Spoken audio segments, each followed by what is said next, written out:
Hutton Orbital Radio. We like sponge because we're not allowed anything sharp.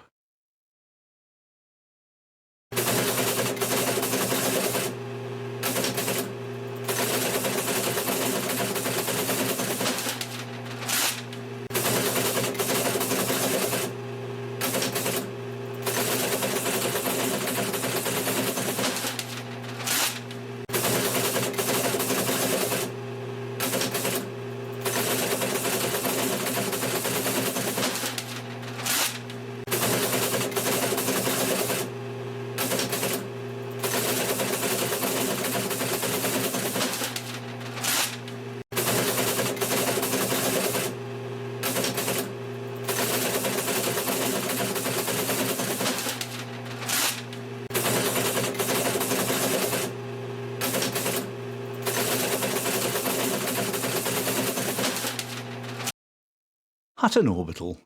They don't make them like this anymore. Health and safety won't let us. We're having a bit of a clear out of Hutton this week and upgrading Pimp My Ship in preparation for all of the new mods and engineering requests they're expecting. Everyone has been clearing out their cupboards, lockers, cargo containers, and downstairs loos. The hell uses the word loos? It's toilets. Downstairs toilets to create storage space for all the anticipated materials they expect to flood in. The various Hutton bar stewards have been trying to get rid of what materials they have before prices drop. Eddie Lee Wise and Sons, plus his daughters, have been taking orders from commanders to have extra pockets sewn onto the sides of their backpacks. And those who have extra pockets sewn onto their backpacks are having pockets sewn onto their pockets. Cargo pants are very much in at the moment. Alvin likes that. That means he'll have lots of extra space to keep the things he finds on his walks, like frisbees, sticks, slobbery tennis balls, and the occasional dead bird. And don't forget, you can always put some extra dog biscuits in one of them pockets for him. He loves that. People hurry hither and thither with great trolley loads of stuff, taking it to the service airlock for the Ben Lorry ship, the trash ship, to pick up. Now, they all very careful not to mix their chemical waste with their radioactive waste. Chemical goes in the sickly green bin, and radioactive goes into the glow in the dark bin, where you can find the apology officer. Amid all the bustle of the big screens, flicker to life, and a voice says, "Our mics are live!"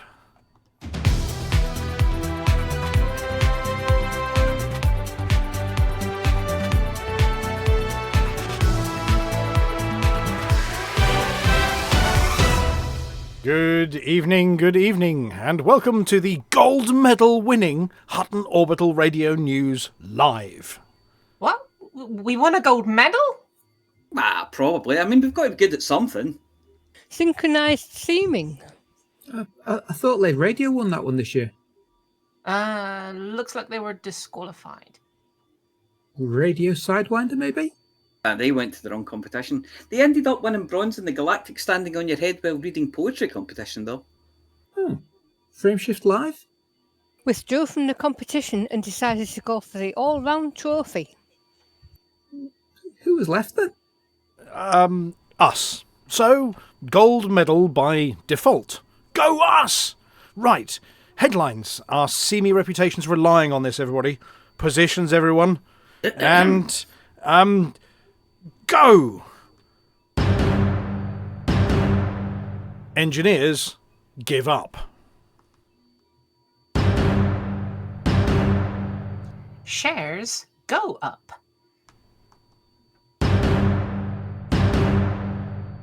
Delivery numbers fill up.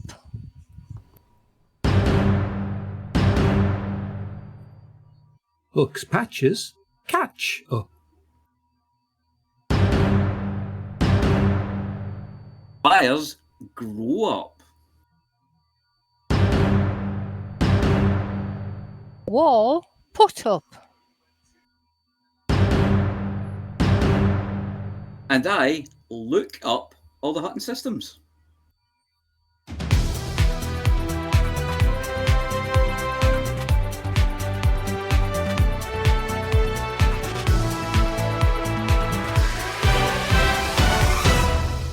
First, this evening, we have breaking news. Okay, it takes a little time for it to reach us here at the Orbital, that the galaxy's most challenging engineers, due to concerns that everyone's given up bringing them all the goodies that they need, have agreed en masse to make some changes to the backhanded bribery that they're demanding to unlock some of their most precious recipes. First, Wellington Beck, self-styled Dude of Jalapa, an expert in making backpacks a little more packy, suit batteries and your guns go a little bit further, and the man with the cool shades and one eye on the scope upgrades has decided that instead of 25 cat videos, he's happy to accept only 15 of the things. But as long as at least one of them has a cat chasing a laser pointer. He will of course also accept classic entertainment such as the legendary 1990s movie The Mummy starring Brendan Fraser, and multimedia entertainment, which means console games to you and me, in lieu of the cat videos. Next, Kit Fowler, who we are sure wears a fake beard and wig, has decided that after the recent run of elections he only wants 5 opinion polls instead of his customary 10.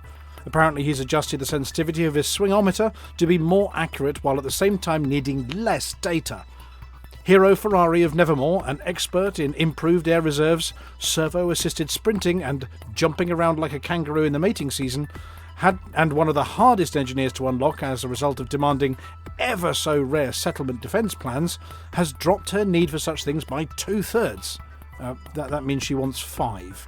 And finally, Yarden Bond of Salamander Bank, expert ninja with upgrades for the sneakiest of infiltrations, has decided that former President Hudson is doing a good enough job of smearing himself, and as a result, she has dropped the number of salacious reports about him doing dodgy things from 8 to 5.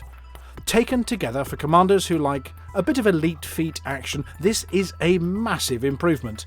Though, not to be left out, the Starship engineers have also entered into a pact regarding the amount of engineering attempts they need to make before they've worked out how that particular component works on your ship. Previously, they've rolled a bit of a d20, and depending on their mood and how many hobnobs you gave them while they were working, and whether that bitch of a hangover was still lurking behind their eyes, improved your component either a bit, a little bit, a bit of a lot, or just a lot each time they've robbed your storage of the required components. As a result of a new Galactic Engineer standard, they have published exactly how much they will be improving your gear each time they rob you, and depending on whether they've worked on your ship's components in advance. Now that would have been plenty for many commanders out in the galaxy, but salvage experts who've been working in the top secret Tiernesla graveyard have unleashed new equipment that detects and salvages even more components at each derelict ship site. And just in case you were wondering whether that's all that's coming soon, well, no. Kit Fowler has been working with the suit manufacturers for free to improve all the designs to be able to carry a little bit more, with the Maverick being able to carry twice as many assets, data, and over twice the goods it did before. The Dominator and Artemis suits have similarly had improvements. So, if you see any of those galactic forumites who love to bandy about the word grind, and don't specialise in knife sharpening, the latest dance moves, or milling their own flour, then you can give them the universal Hutton salute in recognition that their complaints have been chopped off at the knee, and now having your uber-engineered super special doohickey is easier than falling off a log. Well, it will be in a week or so.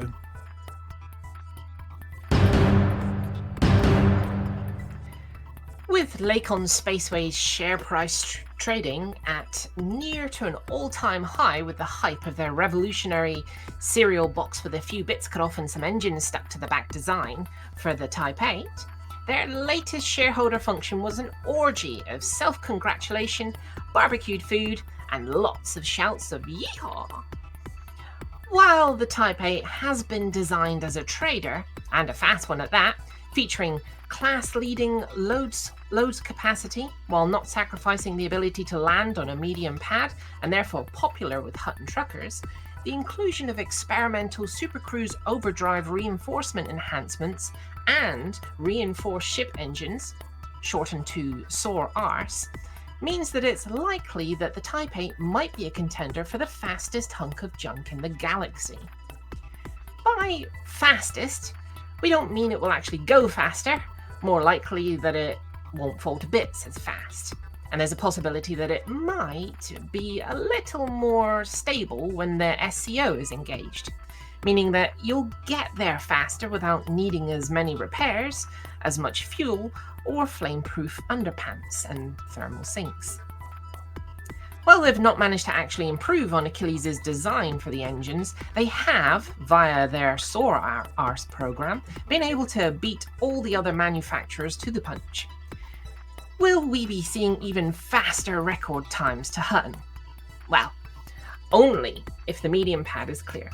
But the landing crews here at the orbital have been familiarizing themselves with the new ship design, adjusting the refueling rigs to reach the really big engines, and, of course, working out which is the front and which is the back of the ship. Our reporters, Flossy and the apology officer, have been hands-on with simulator prototypes of the ship for the last day or so.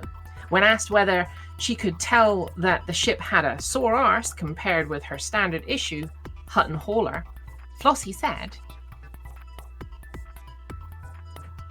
I didn't land it that heavily, and besides, it will buff out.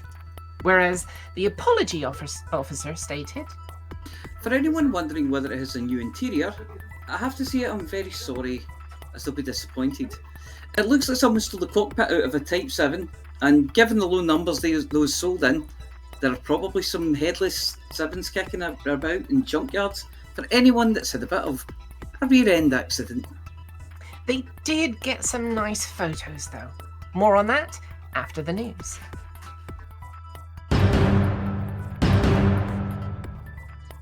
Week 102 of Too Hot Too Messy was a slightly quieter one, with 409 mugs and 584 gin being delivered to stations, bases and settlements across the galaxy. I think it may have been something to do with the summer holidays. Looking at week 103, we're off and running with deliveries for the first half of the week picking up. I can see that Stereo MD has delivered a few more gin this week and is closer than ever to getting a key to the executive loo. Stargoid's efforts at the end of last week's show were very exciting to watch, and the landing pad still smells a barbecued spaceship. Floor mopping guy has put up with a pine-scented magic tree. Hutton run times are below. Stargoid 27 minutes 41 seconds, Stargoid 28 minutes 52 seconds, Core Badger 1 hour 33 minutes 28 seconds.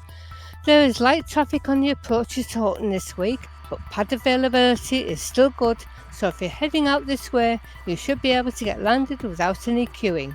Just look out for Stargoid tearing across the sky like a comet.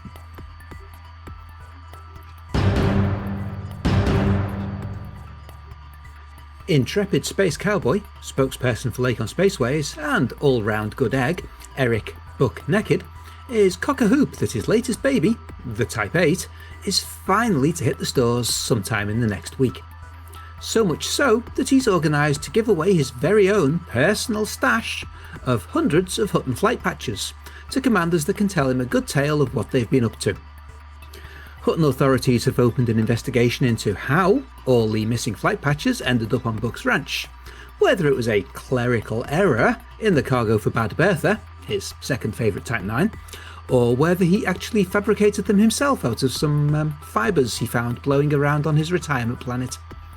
Regardless, he sent us a few notes from some notable commanders who, in his eyes, are worthy of a Hutton patch. First, from Commander Quandrivium Resonance. I would love one of those, sir. I have been an active trucker for a few years now and have been part of many missions. My trucker CV includes: I won a Hack's Wing mug with Commander Atris. I have every ship with a hot decal proudly mounted. Deliver my share of mugs and gin. I have won several weekly top 10s. I have a few Hutton run records and sit near the top. Minus the one, she's the one that few that are supported with gas tanking mates. And fought in many hot wars, as well as many elections, etc., including all the shenanigans in the recent takeover of Nui.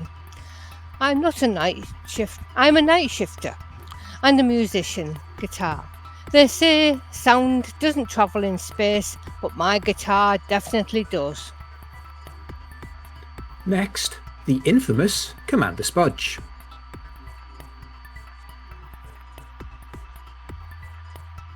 Psst, Mia. Yeah. I helped Seamless. hosting the Artemis at the ECM 2019, I think before the pandemic in Manchester. I'll be hosting, as I did last year, Mount Your Friends session game on my laptop on Even Star's big projector she kindly brings along. In the past, I used to be in the top purchase and selling cargo on occasion when you used to do your bit on the radio show. You did that so well. I also got in the top 10 for the Hotfix event, 10 stations in 10 days, and then my Hutton mug. I made my own Hutton patch as I could never approach the fine folks in the top brass to request one. And finally, the Core Badger. I can't quite figure out when I joined HOT, but I've been in ED since November 2020, although I've played a lot of Archimedes Elite when I was a younger commander. My first recorded Hutton run was in December of that year. I'm currently 6th, and I've been fairly active ever since, gaining my decal during Operation Orange Peel in 2021. I delivered 472 mugs and gin so far in 2 Hot 2 Messy. I'm currently fighting for Hot in Narenses and Noe, and with hacks against the Tharg. And just for good measure, since seeing you message, I've done some passenger runs, so I'm currently the top of the week leaderboard for passengers transported. All very worthy recipients. Do you have a story about why you think you might need one of these flight patches? Get in touch with Buck Nekkid, courtesy of Lakon Spaceways. Or, alternatively, send us a note here at the radio show and we'll pass it on for you. Don't forget to include a self-addressed envelope. We look forward to gaining our first video of Buck out and about in his Type 8 next week. But for the time being, we'll have to rely on Flossy and the apology officer, who appear to have pinched one. Again.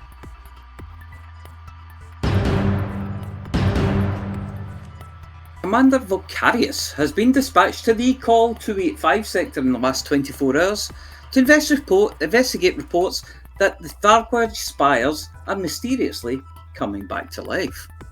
Titan Thor, one of the as of yet undefeated Titans, is the site of some very strange activity in the recent days.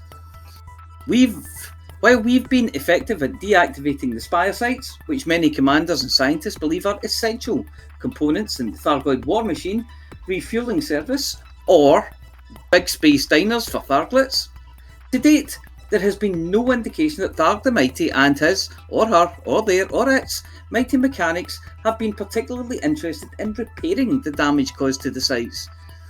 Could this reactivation be a precursor to a brave Sir Robin manoeuvre by the remaining Titans, preventing them and their insipid custard pots from spewing Thargoids from who knows where across local space, while at the same time retreating to form a defensive line between humanity and whence they came in the first place? Or is it part of a bolstering of Thargoid forces in the area in the hopes that Vulkarius might just, take a weekend off and go to a big party with lots of friends and leave them alone for a little bit, allowing them to retake some of the local space and spread yet more Thargoid goo and green clouds all over the place? Hutton is calling all investigative pilots to head to the Call 285 sector EB-E B12-3 and OG-E B12-1 locations and keep their eyes peeled for anything suspicious going on. The Hutton management suites have been seeing a bit of an overhaul in the last few days, as the wall in Alvin's private garden has finally started to be repaired. Over a year ago now, Pilots Unknown decided that racing around the station would be a good idea, and after a few too many Centauri Megagens misjudged one of the corners and stuck the nose of their adder right through the reinforced walls of the station, destroying one side of Alvin's private garden. After much wrangling about who was to blame, was it the driver who was under the influence of too many cans of Red Sheep? Bit like Red Bull, but gives you flippers instead of wings. Was it the Centaurian magazine and therefore the fault of a distillery for making it in the first place? Or the designer of the station for putting a wall just where he wanted his adder to go? Legal eagles at Hutton have clapped their miscreant in irons, confiscated his naff collection of football shirts and fuzzy dice, contacted his insurance company and sent in the big diggers. There was a minor altercation when Alvin decided that the packet of nice biscuits that the builder had brought with her in fact was his, but after a little growling and a lot of munching, he licked all of them and she said she didn't want them in the first place and he was welcome to them all. For the last year, Alvin's had to use the alternative garden space for his import business, and the Hutton Creche is looking forward to having their own play area back, once it's been hosed down of course, once the repairs to his own garden have been completed.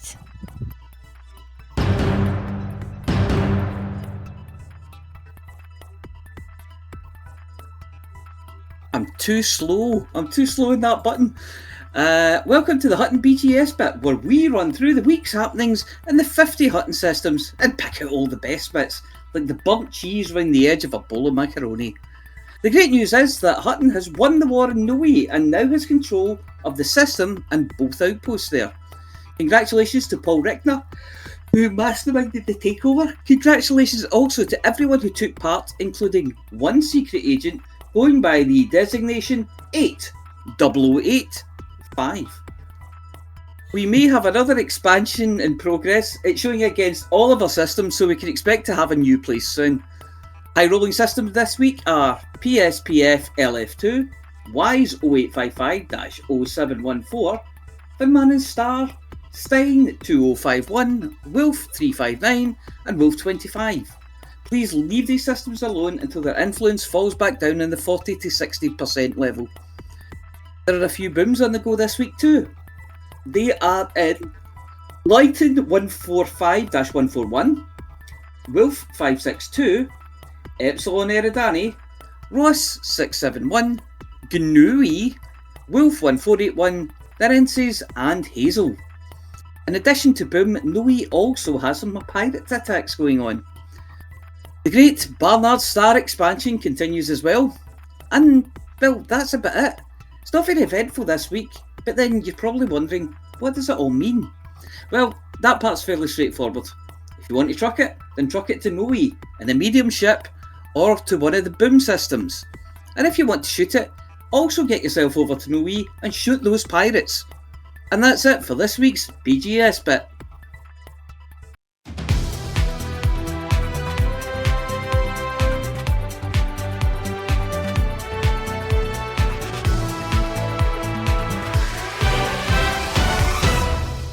Well, thank you very much, everybody, including superstar guest stars.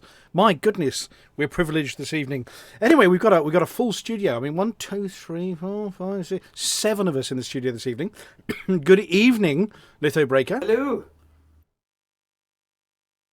Lithobreaker's been taken by aliens. No. I had to sit in Buck's knee tonight. We just talked about the first thing that popped up. Yep. No, we've lost the Lithobreaker, but we have got a Flossy somewhere. I'm back. Oh, he's back. He's Yeah, back. there we go. Find the right button. What I actually... No, it wasn't the right button. It was the right reconfigure.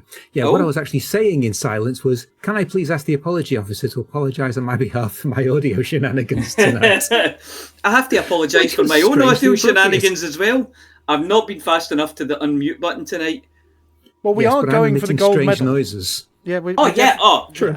Yeah. Most of those strange noises are really good. They've got a 50-60 sci-fi supercomputer alien theme, but it did go a bit weird in the middle of the news.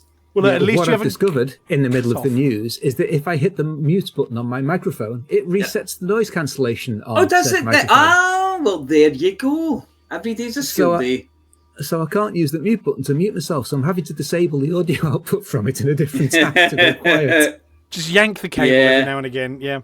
Well, anyway, so we got Litho, we've got Flossy. Hello, Flossy. Hello. And if anybody's wondering about the mysterious alien sounds and the fan noises, it's jolly hot in the UK at the moment, and we don't have air conditioning like anywhere sensible. So we're all sitting here with fans on us under the desk. Yeah, Flossy has always got lots of fans. She's really popular. It's far too hot and I really couldn't manage without the fan on, sorry. Oh, yeah, you're there vaguely, Flossy. It does sound like Hurricane Flossy. Can you hear me? Just about, Flossy. Just about. Sorry, You sound like a weather reporter somewhere in hurricane season over in the US. We have got Amelia. You sound. I was going to say, Flossy sounds to me like she's fallen into somebody's pocket. Yes. Hello, let me out. I'm stuck. There's a hairy polo mint in here. It's all sticky. Basically hairy parliament. Yeah, Amelia, is Mooncake trying to lie on you to cool down, or how are you doing? I'm like a small nuclear reactor myself, so Mooncake is kind of, she's really enjoying the fan from the computer. Right, the fan that's blowing hot air out the computer. That's so weird. Yep. Right, okay. We also have Commander Vulkarius, and we've got a special treat coming up. Good evening, Hutton Orbital. Oh, yeah, yes, you do have a special treat. You told me about it, but you didn't let me see it. No, this is going to be a surprise, and I'm not even going to tell you when it ends. You're going to have to guess before you start talking later as well. In fact, we've got 2 treats for you, because I've got the other video lined up for in a bit as well, which is going to be before Vulkarius' bit. We'll do the video as well. Anyway, we've also got super special guest star, Commander Eric Buck Nekkid. Hey, howdy there, y'all. How you Howdy. doing? You know Amelia's little howdy or yeehaw? Oh my God, that was so adorable. Yeehaw. I just about popped. Oh, is she doing it again? I'm gonna have to get me another sound bite. Yeah, I can't. They always make me say yeehaw. Whenever they have an article. Yes. And they want yeehaw being said. For some reason, it always goes to me. I have no idea why. It's so adorable. And now you know. Yes. Right, now I know. Now you know. Well, we'll start with the usual bit, and obviously, yeah, Buck, do feel free to sort of interject because there's lots of your favourite manufacturer. I'm tired of interjecting. I just had Mia get off my lap. Right. Is that what you were doing? You said we were talking about whatever popped You up. dirty boy. Oh, yeah. 7, Keep we only- whispering in my ear. We've got a complaint from the viewer that we've only got 6 pictures. We haven't got a picture of Buck Nekkid in the 7th slot. I'm not sure I can fix that live on air. Or can we? I think you should try. No, the magic I think you have button's to be broken very as well. careful how you fix it, or we might get banned off Twitch. Yes, That's a very good point. No, and the magic buttons have the magic buttons have stopped on the second control deck, which bodes a little bit because there are buttons I need on there as well. So Try just that. imagine, Commander Buck check Nekkid. Discord. Yeah, there we go. Actually, we've censored. I'm just going to write censored across that bit of the screen. Right, was there a Frontier live stream this week? Oh, I see. I'm not getting an introduction then. Oh, you are? I thought I did. No, what I did was talk over everybody else's. So. Yeah, that's why. It's easy to go straight over. It's me. I'm here. Yeah, I'm not apologising because that's not my job. Yeah, good. You're learning. You're learning. So yeah, there was a live stream. There was? There was. Well, it was the last Wednesday of the month. It was an hour and 52 minutes of live stream. Yeah. It was an hour and 32 minutes of coasters, though. Well, it is a new launch. So yes. So what was it? Have something to put the mug on. There was Planet Coaster 2. They were showing off people going down slides and falling in water, and it looked very pretty. There was Planco spoken. They were talking lots about that one. And then about 2/3 of the way in, they decided, we're fed up of talking about roller coasters now. Let's talk about Formula One. And then sort of 3/4 of the way through, they got fed up of talking about the Formula One, and they brought Zach, I think, onto the sofa, didn't they? And Zach was about to be mean to everybody, and then Arthur said, no, you can't be mean to everybody because we're going to have to see them all in person next week. Obviously spoiling the surprise about who was coming from Frontier, but yes, those two outed themselves and will be joining us next week at ECM. But what did they talk about? Did somebody who was watching want to bring us up to speed? No? Okay, they were talking about. Well, we covered it in the news, didn't we? They were talking about the engineers, and they've decided to cut the complainers off at the knee, and all the people say, "No, it's way too hard," which it isn't, and you're all wrong. But they've decided to up the amount of stuff that you get out in the galaxy when you're going to Buck's crash ship. Buck, you've got a crashed ship somewhere, haven't you? In somewhere near Hutton Space. I do. I forgot where the hell I parked it, and now I just keep getting fines for the damn thing now. But if you go and visit Buck's crash... I wish we had Jawas in our universe. They could just go by and pick the whole thing up and sell it. I'm just trying to work out where it is. It must be crash... here we go. No... It doesn't say. I'm trying to look it up, but it doesn't say where it is. But anyway, there is a crash one. But if you go to it now, you can now salvage more things from it. And at the Jameson crash site and in the space sites where there are destroyed ships, you can salvage more. But also, they said that the spacesuit engineers have found an extra pocket in the bottom of your backpack, so everything carries twice as much as it used to.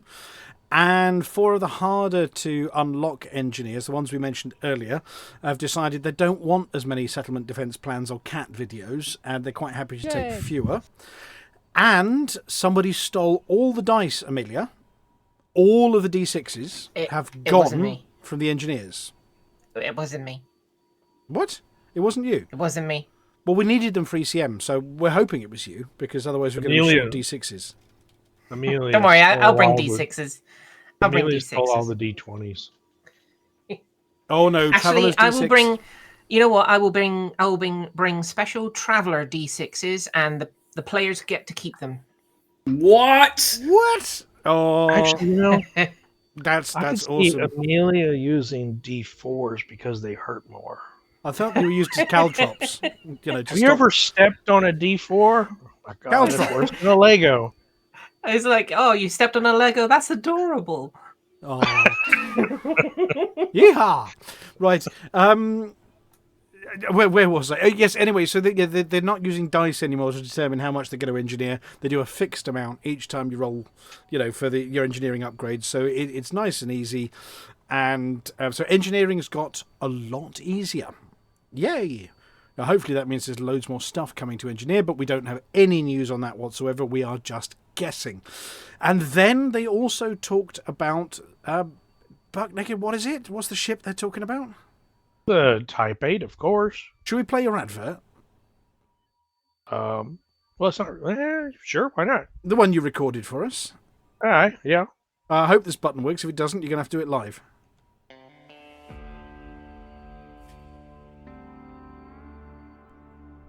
Howdy there, folks. It's been a spell, ain't it? For those who don't know me, I'm Buck Nekkid, spokesman for Lakon Spaceways, and a Hutton trucker. Sometimes taking the bull by the horns ain't enough. Here at Lakon Spaceways, we believe it's time for you to be the bull. Coming soon to an intra-astra near you, Lakon will proudly present the Type 8. Built tough and durable, we challenge any China shop to get in our way.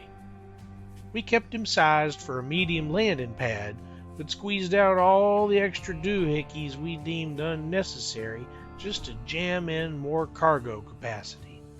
By our initial calculations, if you want to risk it all and run without shields, devoting all internal slots to cargo, you can fill this baby with 406 tons of juicy, delicious, credit-earning goodies. Or mugs. Fill him with Hutton mugs and mug up the whole galaxy. This bull ain't much of a fighter with only 1 medium and 5 small hardpoints. Just remember the old Earth story about Ferdinand and treat him that way, and you'll be fine. Unlike Ferdinand, though, this'n can really move quick when it needs to. so don't expect to be lollygagging underneath the cork tree. The equipped SCO drive will hustle you and your cargo to the next starport lickety-split. Lakon Spaceways Type 8. Be the bull. Yeah, be the bull. Be the bull. Now, I understand that two of you, Buck Nekkid took you on a special factory tour in the last 24 hours. With Apology Officer and Flossy, I think. Hello? Yes. Oh. This is where we make up stuff, right? I'm just lying there.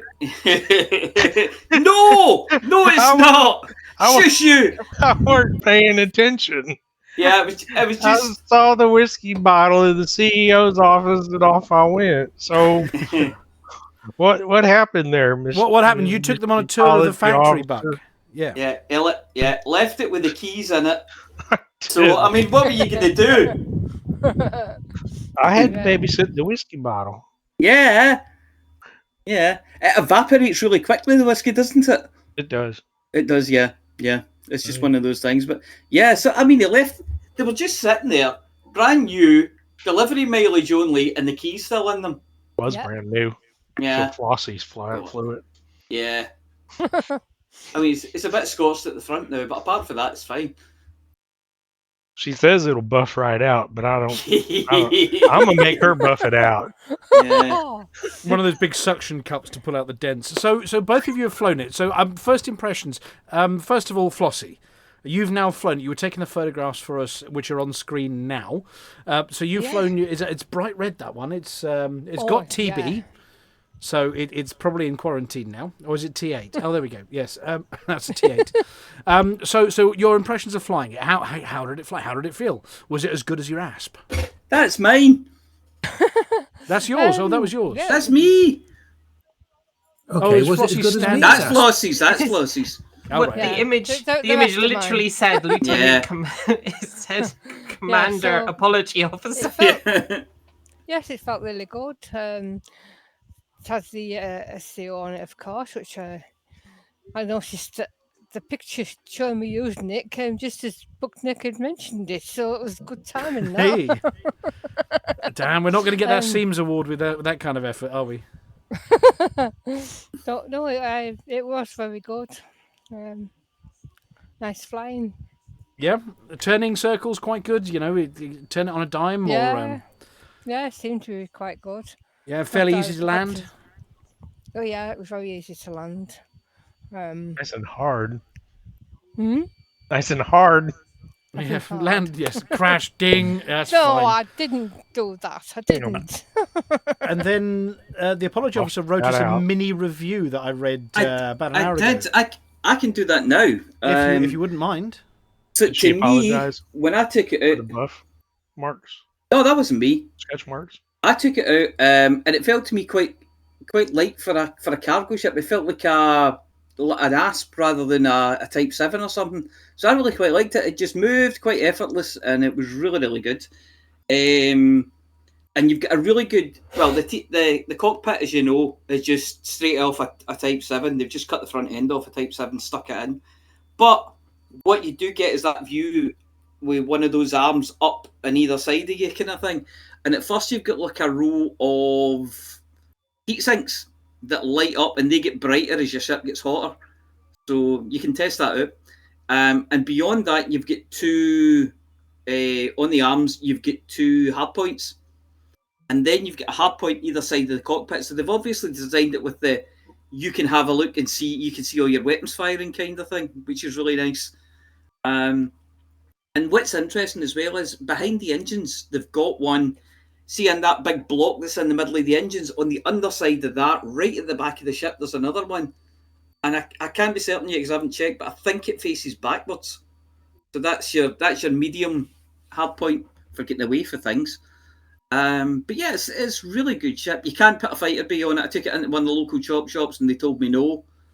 But it's still it's a great ship. Lots of wee bits on it that are clever and nice, and you can see the thruster pods at the end of the arms firing when you're moving up and down and things like that. So yeah, really, really good ship.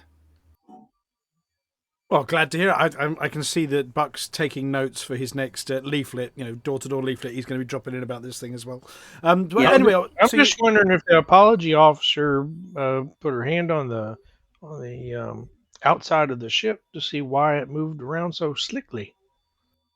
I didn't. No, I was too busy getting on the inside where the keys were and the controls. I say we put a special super secret component on the outside of the ship to make it slide through. Yes. Yeah. Okay. Right. Let's move on. Yeah. I know it's because it went all my mind. Yeah, it went all bubbly when I get near to the sun. It turned into ghee. It clarified. Tell you what, makes frying eggs on it easy though. Oh yeah. But only on the outside, not on the inside. Hot on the outside, cool on the inside. Oh, and yeah. We do notice, Flossy, that you're sporting a brand new haircut there. Yes. Your Hollow Me at the top of the screen is out of date. You've got your new hair on your Hollow I'm Me. going to have to take a new picture. Yeah, I've changed it to be more like I've got a real life new haircut, so. All right. And it's green now. Change to match. No, Okay, well, look, the other thing they mentioned is obviously obviously, we're only doing factory tours at the moment, so only a few people can get their hands on it and crash it and take photographs. But they wouldn't invite us back. No, they're not going to invite us back after the state you brought it back. They've spilt coffee all over I the haven't. seats. I haven't taken mine back, and I'm not gonna. All right. Well, so when is everybody else likely to be have the opportunity to get their hands on one of these? 7th of August. So, next week before ECM. Next Now, Wednesday. Yes. I didn't get any notification. Is it a bit like with the Python that you can go and sort of buy a prefab one for now, and then it's on general sale later in the year? A bit like the Python. Yeah, that's the deal. And they're still promising 2 more ships. Help support Buck's retirement paycheck. Yes. In arcs. Please. Yes, definitely lots of arcs for Buck's retirement. It's the money we pay him not to come back. Oh, harsh. Well, was 4 years ago, available from the 7th. I'm sure there are some lovely sort of videos out there, and I don't know whether Commander Wotherspoons managed to steal some keys off Buck as well. I don't know how many Buck had parked at his ranch, but I understand it was quite a few. We don't know whether Wotherspoons managed to get his hands on. I'm just looking that up to see whether we have. Oh, we do have video from Wotherspoon this week. Yes, so we might get some footage. Yeah, do you know I haven't bothered to check the multi-crew options yet? You might be able to get people into one or two of those big bridge stations at the back there. Yeah. I would love to be in one of those, just looking around. Is it a 2-fer or a 3-fer? That's the question. I don't know. I need to check. Well, you'll get a report from you next week. Next week, you're not going to be at ECM. Oh, well, we'll just have to... I'll do it sooner. I'll do it tonight. I'll wait do it tonight. So that was what they announced. So engineers are getting a bit of an update. Now, this is not the big feature rework, or we don't think it is they were talking about. This is just a bit of a tweak to the engineers. I mean, lots of people say this is a major change. No, it isn't. They've upped the numbers a little bit. Don't be silly. But it should make engineering a bit easier for those that were having a hard time. And put it this way, if you've not engineered your ship by now, you either A, don't want to, or B, you're brand new. And in which case, for brand new people, you can come and join us with engineered stuff sooner rather than later. I'm pretty sure at one point they were talking about upgrading something from 3 to 6 to 30 to 100. Yeah. So that was the materials you find around Buck's crashed ship. Yeah, that's a big find. Yeah, I mean, I think Wotherspoon was telling us earlier that you can, rather than it taking sort of a whole day to fill up all of your materials, you can now do it in an hour or so at the right kind of location. So that's good. That's very good. I might have to go and do that. It's more each thing you pick up as well. Instead of 3, you get 100 or something. Yeah, that's what we're saying. It used to be, at the moment, it's between 3 and 6. Difference. And in future, it's going to be between 30 and 100. That's whether that was more items in the area or more items when you pick up each one, I've not checked. That was each one. Yeah. Oh, crikey. Because they then went on to say that they're going to put more items in the area as well. Yeah, we've got a message coming in from chat that the HGEs have gone times 10. So the high-grade emissions signal sources have got 10 times as much in them as well. Yeah. Saying you don't have to relog 9 times. well, if that's the kind of way you were playing the game, then yes, you don't have to do that anymore. I mean, that will reduce server load on people relogging a bit as well. Yeah. That sounds like it'll fill a grade 5 from 1 HGE, because you get more than one. So you get more than one pickup, you get like 3 or 4. And before they gave you 3 materials each, and if that's 30 materials each, you're looking at a full 100. So and then what you can do is, and then you can trade those down for the lower levels, and find more, trade them down, find more, trade them down. You know what I mean? You can fill up really quickly. But it all sounds very positive. I mean, removing at the start of the year, when it was like, well, boo-hoo, we're not getting more ships. Well, here's more ships. Boo-hoo, there's loads of grind. Well, we got rid of the grind, okay? Boo-hoo, nobody loves power play. Well, they've hinted that something's happening with power play. So I think they're slowly knocking off various rough corners. Yeah, they're definitely doing something with power play this year. They've confirmed that again. Oh, confirmation from chat. No, it's more pickups, but still 3 mats each. Yeah, it's the same. It's the same. Okay, so you need a collector limpet, but it's the same effect, right? So you're still 10 times the. I misheard then. Yeah, me too. Obviously. So I think that was about it for the Frontier live stream. So we had roller coasters, Formula 1 cars, and engineers and Type 8s. Oh my! Yes. Right. So shall we? We'll take a little entertainment break now. Vulkarius, you sent us a little video. Yeah, I thought you'd put that to the end of the show, to be honest, when you're probably around the time you're going to be talking about ECM. But well, no, we're going to talk about ECM in a minute. But I thought we can play that now. So, and it gives the team a chance to grab a quick glass of something while the audience are listening to your lovely video. So if I turn that one off there, now I'm hoping the audio comes out. If it doesn't, then somebody in chat, please tell us. Okay, but or if it doesn't come out in this room here, but here goes. Here is a super special ECM preview video from Vulkarius. Commander Vulkarius here with something of a video log teaser trailer combination for Shokuhaijo, a 3D logic puzzle game I'll be debuting at Elite Community Meet 2024. It has many new mechanics added since my older previews, but I'll start with a quick recap of the basic idea. The goal is to activate every terminal in the puzzle using the beams emitted by these cubes. The cubes also disable each other, which happens both laterally and vertically through the layers. So you're going to need a combination which works in all 3 dimensions. This is one of the early puzzles, and it can be solved purely by finding terminals where only one cube can activate them. Sudoku fans will find no shortage of pigeonholes and inference chains among these pure logic puzzles, but for now let's take a look at some of Shokuhaijo's extra mechanics. Shards are a newer addition. These generate a beam in one direction only. They're obviously more limited than the normal cubes, but they can be used in situations where a cube would suppress a bit too much of the puzzle. And they also go hand in hand with mirrors, which are another new addition and can be used to reflect beams around. Diamonds are something I have shown before. These behave the same as cubes, but they have weaker beams which cannot pass other objects. So they're the only way to have 2 or more fully radiating objects in the same line. Although the trade-off is that you'll need something else to suppress any obstacles in their way. And given that the next mechanic I want to show is these arrows which can push stuff around, you still need to be careful what you might activate accidentally before assuming a weak beam will have no effect. At the moment, the arrows can push anything, cubes, diamonds, other arrows, and even the terminals you need to activate. Here's one of my test scenarios, which I made to help experiment with arrows and resolve some of the conflicts and emergent behaviour they cause. The first is if 2 arrows push 2 objects in a way which would cause a collision. Originally, one of these diamonds would win and reach the corner before the other gets to move, but since then, it now plays out the movements and stops if anything collides or competes for the same space.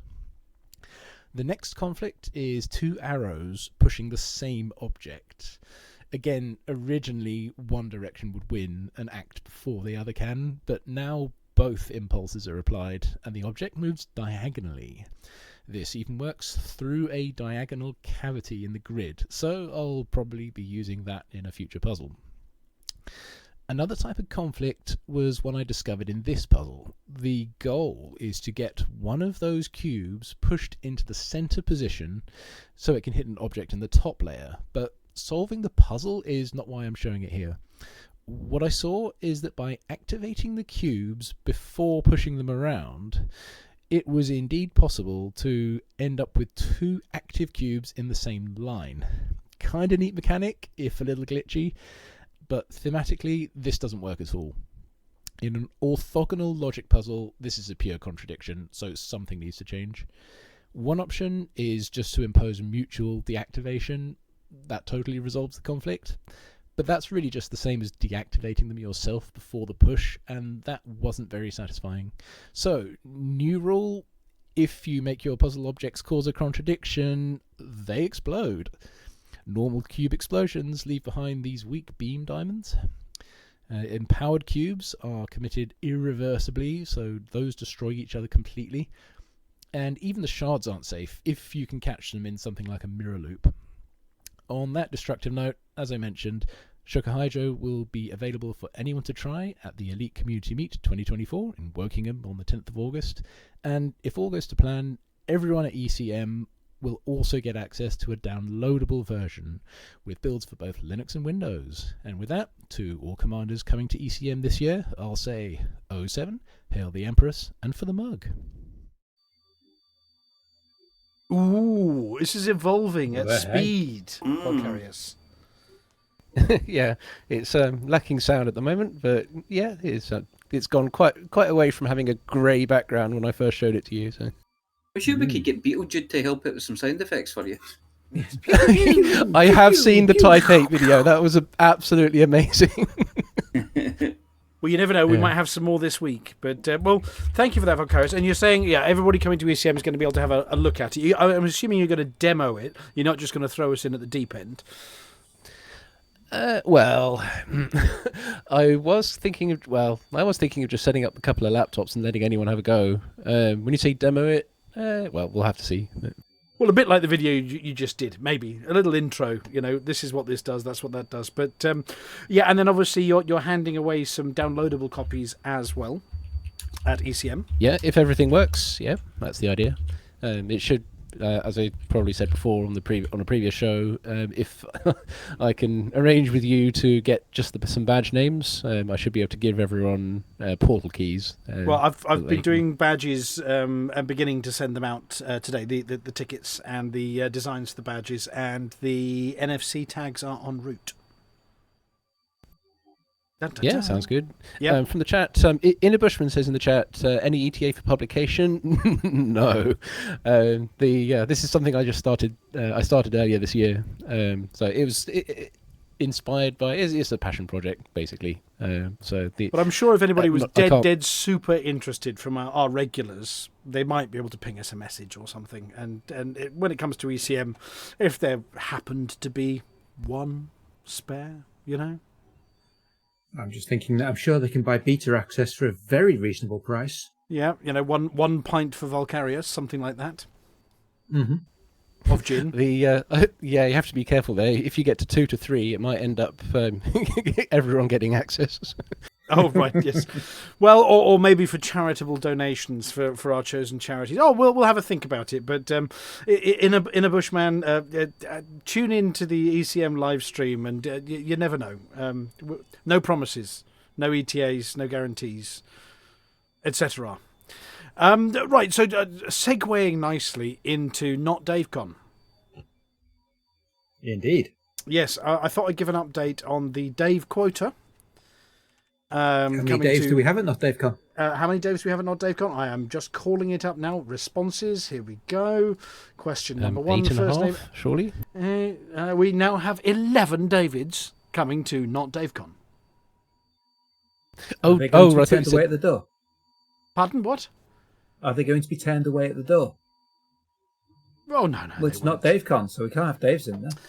Well, no, there's actually only 3 Daves. There are 8 Davids and 3 Daves, so we might have to turn the 3 Daves away. Possibly. Yes. So at ECM, so we are not having a show next Thursday. Apology, officer. Apology officer, are you there? Yeah. Would you be able to do your duties about the no show next Thursday? Oh, yes. Yes, we're very, very sorry at Hutton Orbital, but there will be no show next Thursday. On the upside, there will be a show on Saturday. There will be a show on Saturday, yes. So if you're expecting to see us next week, it's just a little bit later than usual, sort of Hutton o'clock. But the aim is for around 8:30-ish on the evening. Now, we are going to be streaming it live. Now, whether it's coming out via the Hutton channel or the Hutton channel and the ECM channel or just the ECM channel, we'll work it out. But look out for notifications. Of course, you say 8:30, but when have we ever managed to do it on time? He did say Hutton time. Yeah, it wouldn't be. Yeah, it wouldn't be 8:30 in ECM, not DaveCon time. It'll be, it'll be Saturday on the dot. Oh, absolutely. Amelia. Oh, I mean, the stream team will put it live. Whether we're ready or not is a whole other matter. Yep. Just think of it as being 48 hours late starting. Are we going to do like what we did last year, where we're going to be broadcasting like all day, not necessarily the Hutton show, but broadcasting? Yes, like, we will be broadcasting all the day. event. Yep, Nice. shenanigans going on from the entire event. Right, on that note, we do have extra news. We have got confirmation that the marvellous Norman Lovett, Holly from Red Dwarf, will be coming along and performing a stand-up routine for us in the afternoon, which will be able to be viewed online as well. If it's anything like last time, we might get taken off air after some of the commentary. But no, he is coming along. He says he wants to do the stand up, and he wants to help, and he wants to help with raffly things and all sorts. So he's going to be there from lunchtime until he gets fed up with us all. He will be doing the selfies and signing things for charity, and he's going to be utterly mercenary about that. He's going to have a bucket, and if you don't put in the bucket, you can't have his picture. Not unless you've got a very long lens and get it ninja style. So we're going to need to bring a little bit of cash. Well, or I mean, the usual means, yes. There is a carding machine on site. We get charged percentage for that one. But for the Norman bucket, we might need a few pennies to chuck in there for selfies. I think his name's Lovett, not Bucket. Norman Bucket, yes, Norman's Bucket, yeah. Norman Bucket. Lovett's Bucket. But yeah, so he will be joining us. We have Lave Radio are going to be doing something special in the afternoon. We have music from Tokuso. In fact, the Tokuso / Hutton band will be there. We understand there may be one or two additional members to the band at the end of the evening, but evening music provided by the awesome Tokuso, who does lots of music for Galnet and Galnet News Digest and all sorts. I think he's going to be accompanied by LCU on gaffer-taped mouth. And I understand potentially Commander Splendor is bringing a whole one-man band with him, including the trombone. Oh my God. And they're swapping notes on what tunes are being played. So there might be the mighty Commander Splendor. And there will be a squeeze box as well. So there is going to be music. We understand that there are 14 pages of a Docker's script already written. What? We also understand that Frontier will be doing their usual quick little sketch at some point during the evening, where we write words, put them in front of them they've never seen before, and make them say things. We'll be doing that. There will be the raffle. Amelia, you're running Traveller RPG. You've got a full team for that one now, I think, don't you, Amelia? Yeah, you posted it on Discord and it was full up within, I don't know, it was an hour? Yep. 2 hours? Something like that. So, yeah. We've That's got happening. sign-ups for the Artemis already. We've got, I think, 5 full teams already for the Artemis. We're not letting them all be completely full because people on the day might want to sign up as well. But we've got 5 teams already signed up, including Team Frontier, including all sorts. Waterspoon's on a team. And, so we've got a few of those signed up in advance. Oh, what else have we got? Goodness, loads. I mean, there's a whole day. We've got 6-player racing on the Assetto Corsa Racing with the steering wheels now because it was so popular last time. We do have a prize for the fastest lap and a wooden spoon for the tractor incident of the day, who managed to dig up most of the gravel. We've got the arcades as usual, and PlayStations and Oculus Quests and haptic feedback vests and retro and just you name it. There's a very full day. I think we've got Phoenix Defire playing Elite Miniatures as well. Beetlejude has bought 15 kilos or something of clay. I mean, that's sort of one apology officer of clay. to make a morph out of. I think you'll find an apology officer weighs more than 15 kilos. Oh, well, maybe just slightly more. An apology officer's left arm of clay. Yeah.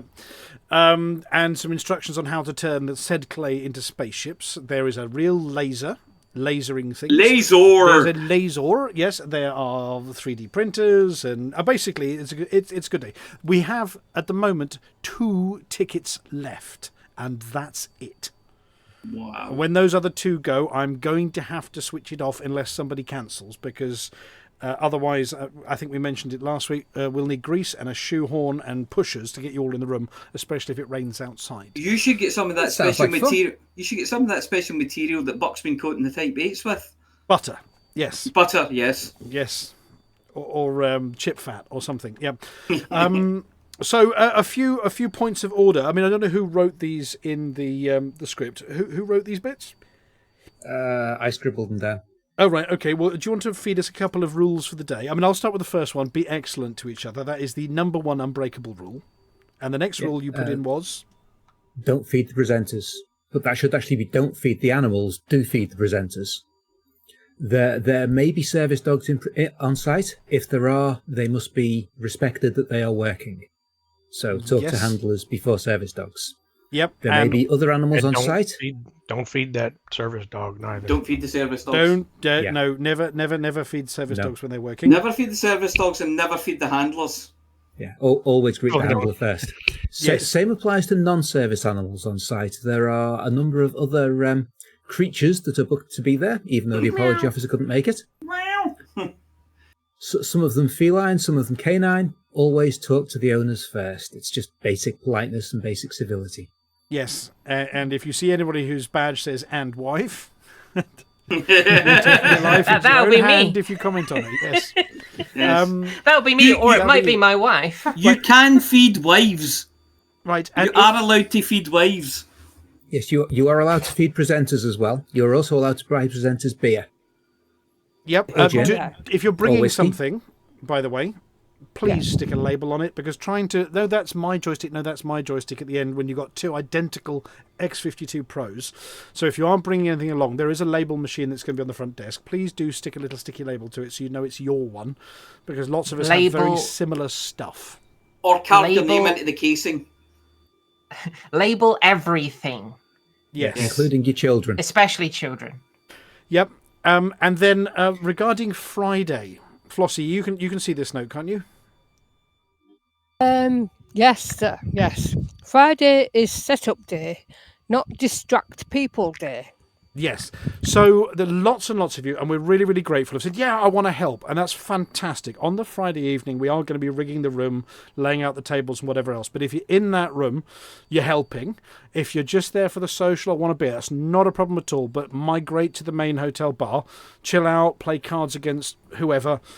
But if you're in the main room, you're helping. What we don't want it is to turn into a bit of a social.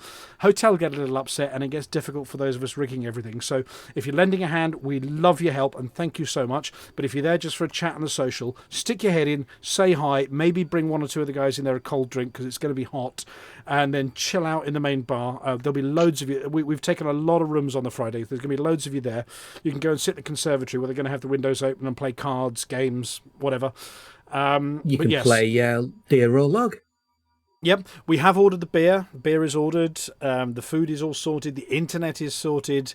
If you're coming down on the Friday or the Saturday morning as well. Saturday morning we open at 10. Once again, we're going to be in early doors, just getting everything ready. So between 8 and 10, if you're early, go have breakfast, chill out in the hotel, and we'll give you a shout when we open at 10 o'clock as well. What have I forgotten from the rules? No, tickety things. I'm sending out tickety things. Now, you don't need the tickety thing. If your name's down, you're coming in. In fact, if you've got your original confirmation, you're coming in. But I am sending out little email-y tickety things, some of them via Discord. If I know you personally, I've been sending them out via Discord and Facebook. Everybody else is going to be getting emails over the next few days as well with the tickety in there. But don't worry if you don't get it. Your name's down. So you're coming in. When you get there, yes, grab your badge. Make sure you wear it.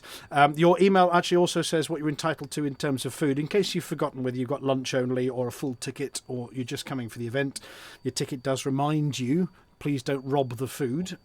There is usually loads of food, but please, don't sneaky in there and rob all the food before people who've paid for it have had theirs. So we're not going to be heavy-handed on it, but play fair, I think, is the rule on that one.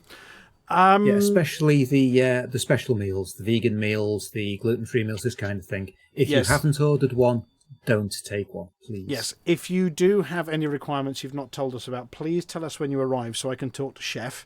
Chef is very accommodating and will not machete you for saying, oh no, I've changed my mind, I'm actually gluten, vegan, whatever else. Well, I forgot to tell you. Probably not machete you. Let's not talk on Chef's behalf if we don't know Chef.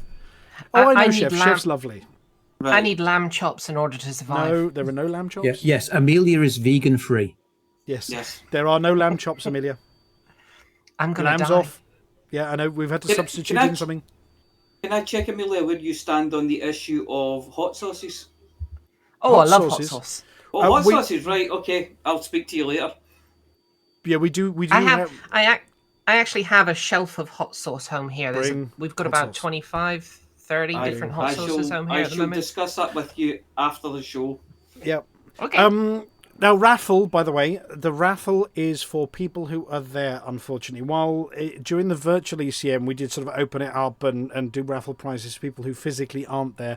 It's an absolute nightmare trying to get all these things out and very costly, particularly if we're shipping them internationally. So the raffle is for people who are there. Basically, if the prize can physically get to you yourself in your hand, then yes, absolutely take part. But we're not extending the raffle out to people remotely, unfortunately, simply because it's a total nightmare and really expensive. That doesn't mean we don't love you. It just becomes a long way for Steph to run once she's called out the numbers to go and check your ticket. I think that's about it. Other than, oh my goodness, it's only a week away. Where did the time go? Question. Go on then. Question. Where do we stand on ribs? I may have substituted ribs in for the lamb chops. Ribs always good. Ribs are good. Yeah, ribs. He gets to live after him, doesn't he, Amelia? Ribs are what I subbed in. Ribs, yep. Or beef ribs. There's a place up near me. I love me a big old beef rib. The place up near me that does ribs. Nutella ribs. Oh no! No, These are barbecue ribs with a Nutella coating. Is that a Scottish thing? I think you need to apologize for that now. I think I'm not a ribsy person myself, but everybody who's tried them raves about them. Nope, apologize. Ribs are awesome. A nice chipotle rub. Oh, one last thing on the rules. And the ribs. No, just on the. Well, I suppose you could apply this to the ribs as well. Just the ribs. But particularly on the rules. If you are bringing computers and electrical gear, it would be great if you could bring a 4-way adapter, 6-way adapter if you've got one for power, because we never have enough of those. But on the same lines, make sure that any cables and power cables that you bring are electrically safe. Yes, anything frayed, anything broken will not be allowed to be plugged in. And don't daisy all chain my them. stuff is duct taped. Anything duct taped. And it can stay in the car park. Anything held together with string. Yes. Yeah. Okay, well, that's all things ECM. Squee! We're looking forward to it. Lots of people coming, lots of streamers coming as well. Be friendly to everybody. Be lovely to the devs. They're not there on a work day. The devs are there as us, as the community, and they're joining in the games as well. So we're not doing panels or anything, but be lovely to them. Anybody caught cornering the devs will be thrown in the pond, probably during the subtle mob. It'll be a less than subtle mob when we do it. The Sean pond. At least 2 of the devs have taken time off work to come, and all of the devs are paying for their own tickets. So they are hunters like us. The tickets are half paid of them. for. Half of them are there as community management team in an official capacity, and half of them actually have decided to come on their own and bought their own tickets. So it's a 50-50. But we're not telling you which getting ones. a free ride. But nobody's there on a free ride. Yeah. There's also chess against Hanky. Don't forget the Hanky. He'll be challenging people to chess again. I mean, it's just the list goes on and on and on with the stuff to do. There's way more stuff to do than you can do in one day, which is awesome. Right, are we on for space news? Looks like it. Yeah, no, theme tune for space news. Here we go.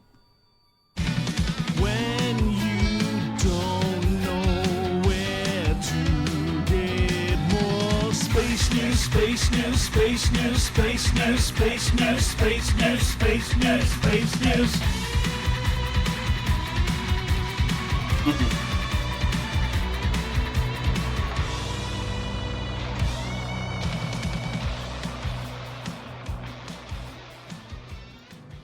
Cool. Right. First one. Update from space. Are they still stuck up there in the ISS? Yes or no? Yes. Maybe a little bit. Maybe just a little bit. They're not stuck, they say. No. Well, the internet says, here we go. I'm putting it up on screen here. The official line is no, they are not stranded in space, and here's why. Apparently there's a good reason. Well, I thought we'd covered the good reason. How long have they been up there now? Curry with 2 them. months. They've been up there. They can come home anytime they about want, that. they just don't want to. Yep, they're enjoying themselves too much. I don't blame them. I had to get in that Boeing thing. I didn't want to come home either. They don't have a big enough parachute. So the crew flight test, the normal timeline for it is a 10-day timeline. Then a maximum time for it was 45 days before everything's broken and you can't use it. But apparently the batteries are behaving better than expected, so they might be able to use the capsule to get back.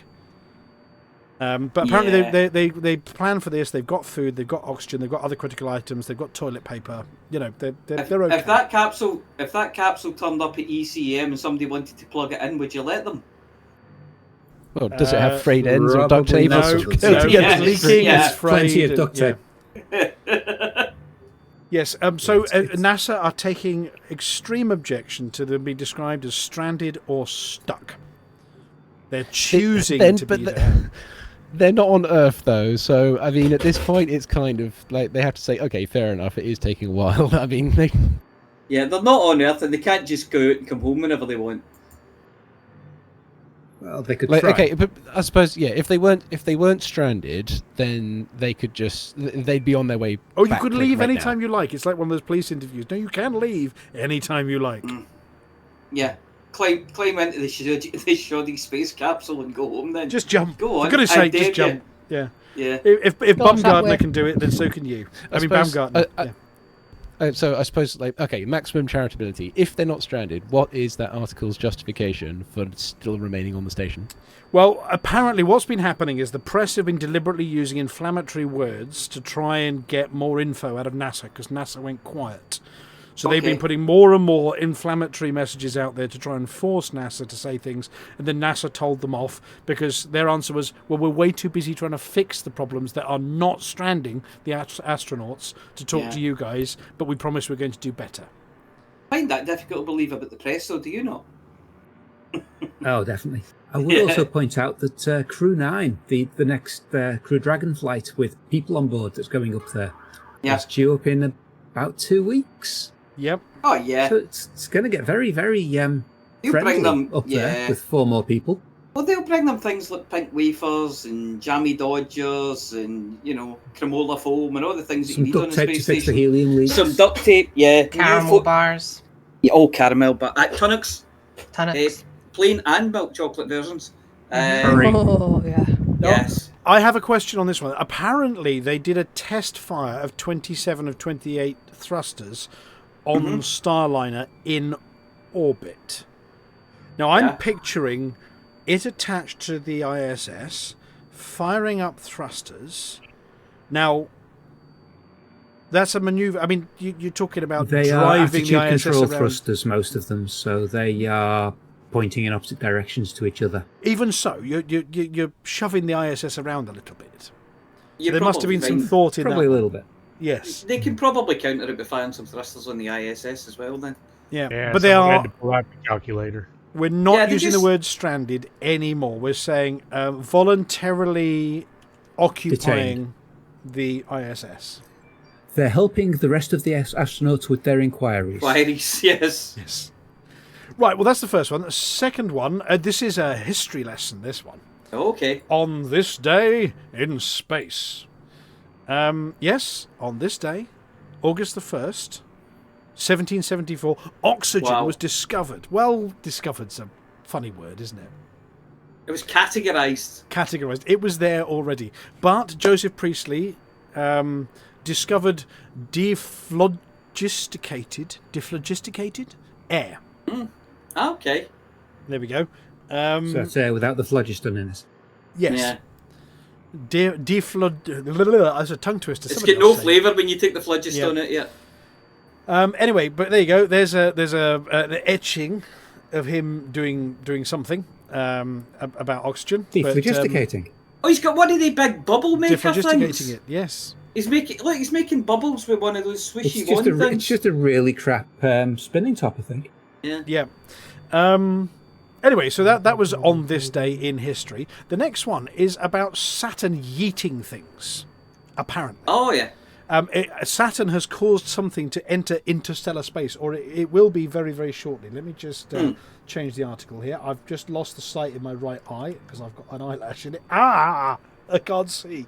But can I see straight now? Saturn threw a comet out of the solar system at 6,700 miles an hour. Wow. Apparently. To be honest, it was probably... ticket. Yeah, it was probably moving at 6,700 miles an hour anyway. Comets are pretty quick. Yeah, I'm looking that up in units now. Yep, and so Comet A117, little u, big U-D, is about to go interstellar, apparently. So Saturn... A117, Sure, yes. you sure wasn't just trying to throw a spitball at one of the other planets? Well, yeah. Yeah, but it's a lousy aim. Yeah. So they wound back its orbit. 6,700 miles per hour is 3 kilometers a second, which is about the same when you're in orbital cruise. How many bananas a second is that? Many. I thought it was capybaras. It's bananas per radio show. Bananas per radio show, yes. Or is that bald eagles per...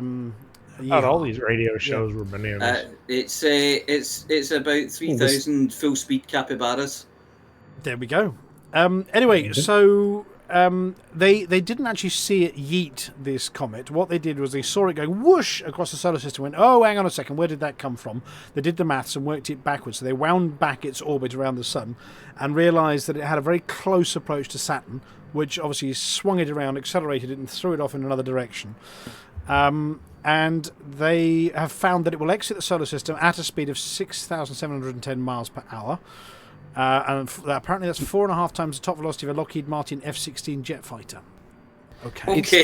It's 3 kilometers a second. That's 3 not kilometers exiting the solar system anytime soon. No, that sounds like that's the speed it's got excessive solar escape velocity, if it will exit the solar system at that speed. Yes. Which means it's probably moving quite a bit faster at the moment, because it slows down on its way up the gravity. We last discovered one of these happening apparently in 1980 when Jupiter did the same thing. So apparently now that they've seen two, they reckon they're quite common. Yeah. Jupiter's get fawned for it, though, for being a comet catcher and things like that, isn't it? Oh, yeah. It catches I don't know about you, but spitballs were always common in my classrooms. They were when you were there. Yep. There's a picture here of the space cigar Oumuamua. Oumuamua. Yeah, we've talked about that one. Oompa Loompa. Yes, there we go. So that's one that's an extrasolar visitor. And is that one of the ones that everybody thought was a spaceship? Yes, but it's now beyond. There was a lot of conspiracy theories around that thing. That can't possibly be an asteroid. Oh, it turns out it is an asteroid. Yeah. Oh no, I knew that. No, look, it's got headlights. Still might have been a spaceship. Yeah, headlights on it. It's got to be a spaceship. Yes. Well, hang on a second. Well, that's that one. And then we've also got a Space News article about some man-made objects in the solar system. This one is about a picture. They've managed to actually catch a picture of space junk. So here we go. Whose space junk is it? Well, so Astroscale's Orbital Inspector finds no damage on a 15-year-old piece of rocket junk. I'm just trying to find... Here we go. There is the actual picture that it took of a space junk that it found on July 16th, 2024. And it's actually photographed it. And it looks fairly undamaged from there, albeit it is space junk. Mm-hmm. Looks a bit rusty. That's the thing about, you won't, it's not rust. I mean, things don't rust in space, but that's the thing about space is it's a very good preservative. Yeah. Unless you get hit by a micrometeorite. Yeah. Yeah. I think the very good shooting range. The micrometeorites and the unfiltered radiation for the sun is what does the most damage. I think. And obviously there's radiation damage to they're built to take the cold, but probably you'll find that it's the extreme temperature changes. So when you go for a dark bit, which is cold, into full sunlight, it heats the the change in temperature is quite dramatic, and that can affect things as well. So yeah, the picture they've got here is the discarded upper stage of a Japanese H-2A rocket, apparently. Photographed I can see it's an H-2A now. Yeah. Not an H-2B, but an H-2A. No, it's definitely. Look at the shape of it. It's an H-2A. Absolutely. You'd be mad to think that was an H-2B. Yep, and apparently Astroscale is having a fight with the UK Space Agency about who gets to remove British satellites launched in the 1990s, and that mission is called Cosmic, is going to be using a robot arm to go and Cosmic? Is it Cosmic with a K at either end? No, it's Cosmic that would with be a Russian satellite. Anyway, so there's stuff that we've yeeted up there, but we're not firing it out of the solar system. We're going to have to clear up behind ourselves. Yeah, what we need to do is send that all past Saturn. Put it all together in a big bag, and then it will shove accelerate it at 6,700 miles an hour towards something. No, you just get one astronaut out there to give it a push. If you don't like your neighbours, well, can we just aim it a few metres left? There we go. Yeah. Unless, of course, you live in a block of flats, in which case don't do that, because it's self-destructive.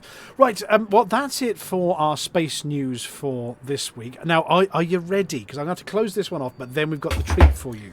So let's close this one off. When you don't know where to get more space news, space news, space news, space news, space news, space news, space news. We are spoiled this week. We've got theme tunes everywhere. We've got adverts from Buck. We've got special guests. And we threw out a challenge in recent weeks. And Mr. Dusty rose to the challenge. Mr. Dusty has put together a theme tune. Especially for Vulkarius. Are you ready, Vulkarius? Sure. Have you got your ears in? It may be deafeningly loud. We did try it earlier and it wasn't too bad. But let's give this a go. You'll know when it's finished because your ears will stop bleeding. We're flying high in the black face, the thargoid threat. Vulkarius leads away, no fear, no regrets. Guys are tight in his breath, saving humankind. Together we'll defend, never fall behind. Whoa, keep your lasers flare. Whoa, Vulkarius is here, fight the onslaught. No fear tonight. Whoa, Vulkarius lies to fight.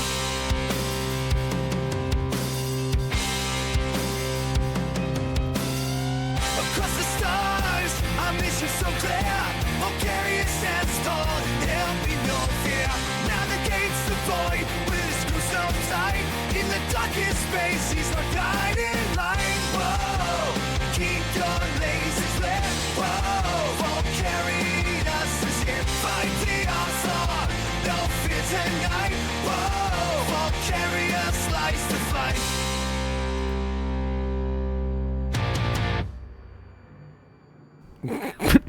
Well, okay. I guess I'm playing Metal Gear Rising later. You've got to live up to it now. It's been done. You have a theme tune, so you've got to live up to it. Take it away. Well, we had a bit of a jar-gogle earlier, of course. As I mentioned last week, Titanfall did run out of Spire sites, and everything did slow down after that. We got it down to 39 systems, but we've now seen more unprecedented behaviour, as foreshadowed earlier in the news segment, grumble grumble. The Thargoids have retreated from 6 of their control systems in return for taking back 2 Spire sites. So that was a net loss of 4 for them, leaving Thor with 35 control, and we get to hit those old Spires again. This is the first time they've done anything like this, so clearly whatever alien space fuel, munitions or bug food they make out of Spire compounds, they're hard out of it, and in a very desperate situation to have given up that many systems to keep their supplies coming. This is great for us. Just having more Spire sites alone is enough to restore our usual pace. So reaching Titanfall will now be more like around the middle of August rather than the end. And of course, looking around at Casio and Raijin, if they'll also trade their controls for Spires, it'll actually be smart to cycle attacks between them. That way, if we can get them both down to 1 or 2 Spires, then making them pay their controls away to get Spires back could become a regular occurrence, which would be a big help when we're facing close to 200 systems each. But this week, yet again, we have 3 invasions, 2 alerts at each of Casio and Raijin. Thor only had 2 potential attackers, but they got both bum-fuzzled by our bug-bombing ballyhoo, and this week it's out of targets entirely. So for the foreseeable future, all it's got is 35 control systems. 2 of them are those spire sites that the Thargoids recaptured, quite expensively, of course. Those are at Col 285 sector, OG-E B12-1, and PB-E B12-3. Now that we know they'll pay a bunch of systems to get their spires back, we should hit those as hard as possible. There are also 2 reactivated ports under attack. Those are at Chanyaya and HIP 19894. Check the galaxy map around Titanfall. They're the ones with the red attack icons. So, if we can take those back, those previously populated systems, by defending those ports, while also hitting the spire sites to help mill through its remaining uninhabited systems, we should be able to reach the Titan much more quickly than if we just simply ran out of spires. It's still got a lot of systems to get through. An extreme attack at Thor this week, it would be a lot to ask.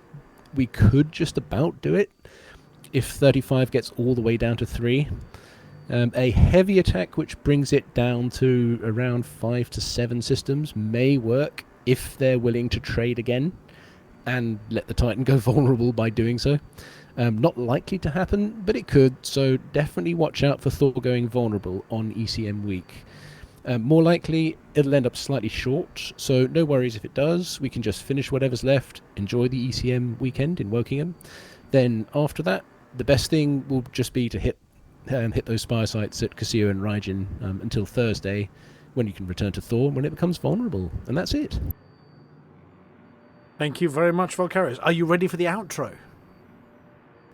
Okay. You've got an outro now as well, you see. Here we go. Shouting out the fight. Starboy best rising, gotta stand up tonight. Just for taking Titans, keep humanity strong. Someone north to bed, all be singing this song. We're fighting there, saving everywhere. Say, come on, we'll make it and care. Fighting with no despair. See, I love the fact that Vulkarius has a theme tune now, because it's my cue at the end of the outro, to say, do we have a word of the week? We do have a word of the week this week, and our word of the week this week is consult. Consult. What does that mean? It means to play the fool together. And can you use it in a sentence, please? Here we go. Tune in to Hutton News every Thursday for some cunning consulting. And for anyone curious, I'm just going to put it on the headline on our Twitch stream, and you can get the spelling and the meaning. And while you're doing that, what do you call it when a load of anteaters get together and have a good time? ECM. Yeah. Any anteaters there? Out there? Well, you know, it could be like Jeff's birthday party or something. Yeah. It's an aardlark. Aardvark! Aardvark! Can we have a badum-tish, please? Should we be putting that in the chat for people's entertainment, do you think? I don't think that's going to be very entertaining. Okay. Fine, be like that. And there are some. You got your word of the week. You got your word of the week. I did. On the headline. Excellent. But, you know, we got to leave it up there for a little while just to make sure that everyone can, you know, get the proper spelling and meaning. Write down in their notepads. The aardvarks are consulting. All over the screen. Oh, yeah, they're being... Look, his ears are going through his helmet. Yeah. His nose. It's all right. It's a flexible helmet. They're very silly aardvarks. It's interphasic helmets. Oh, hollow helmets. You're breaking out the big words tonight. And interphasic, as in matter can pass through them. Yes. Right. That's not the word of the week. Safe word. The word of the week is consult. Aardvark. Isn't that what happens when you eat too much hot sauce as well? It passes You know how bad it is when he has to. Where's Aardvark? Yeah, Buck's here. Buck's there. Buck, would you like to introduce the next bit for us? I don't know. I'm fighting some damn pirate in some place somewhere. Oh, just introduce Flossy. Just make everybody think, know what's coming up next. Flossie, Yeah. everyone's most favorite woman in the whole wide universe, is going to come up next. And one thing that weren't mentioned was things that you don't do at ECM, and one of them is don't never touch Flossie's ass without her permission. Take that from experience right there, folks. So here's Flossy. When the universe is in trouble, bug infestations in the bubble, your home station's burned rubble. What on earth can we do when your faction leader's a dog and your daily tasks are a slog? You're feeling like a used cog. What on earth can we do now? Interstellar initiatives. Let Flossy tell you what it is. Then you can get involved with this. You should listen to what Flossy says. Interstellar initiatives. Flossy tells us what she thinks it is. Then you can get involved with this. Now you should listen to what Flossy says. Listen to what Flossy says. What on earth can we do? Do what Flossy tells you to. What if she talks nonsense? Interstellar initiatives. Let Flossy tell you what it is. Then It knows, doesn't it, Flossy? It knows. It knows. It knows. Listen to what Flossy says. Now we heard what Flossy said. Always the long one. Put this matter to bed. Just keep a Hope you got voice Mr. in your Cry head. for the CGs. Flossy told you what to do. Hello. After that lovely long intro, this is Flossy with this week's CG News. Unfortunately, there are no CGs again this week. And that's it for this week's CG News. So I'm sorry about that. Bye. Flossy told you what to do. He sure did. Oh, absolutely. Do nothing, says Flossy. No, don't you do nothing this week. Anyway, and now, I believe we've got the Beetle Spoon and the Wotherjude. With possibly, if the buttons are behaving this week, possibly some video, maybe with audio. But somebody's going to have to let me know if I fix that this week. So here we go. I did put an Galnet OCG News Update, picture. 1st of August 3310.